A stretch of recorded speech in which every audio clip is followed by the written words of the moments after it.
Asa dan cita-cita agar desa yang dipimpinnya untuk mendapatkan program TMMD akhirnya terwujud.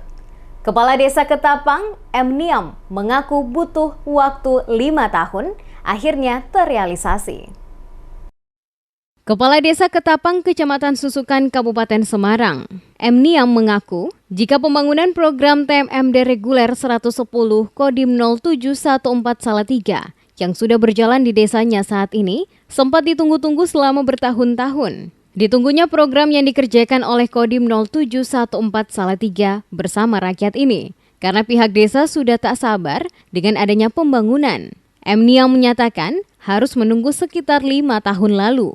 Sementara itu, menurut informasi yang ia dapat, bahwa tahun 2016 dan 2017 di Semarang ini, tiap tahunnya ada TMMD. Oleh sebab itu, ia juga mencari serta mengajukan program tersebut kepada pihak terkait, yang mana secara lapangan digelar oleh pihak TNI dan masyarakat ini. Kami menunggu program ini sekitar 5 tahun yang lalu, Mas.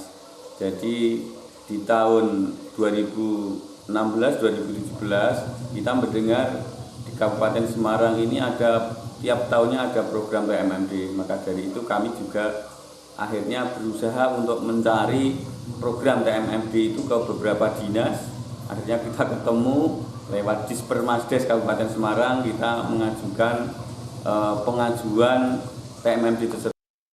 Dengan terselenggaranya TMMD ini pun, pihaknya juga sudah lega dan akan terus membangun desanya dengan program-program lainnya, terutama yang diperuntukkan untuk kemajuan desa. Di mana program TMMD itu menyasar pembangunan jalan desa, RTLH, rehab musola, pembuatan MCK, pos kamling, serta kegiatan non-fisik lainnya.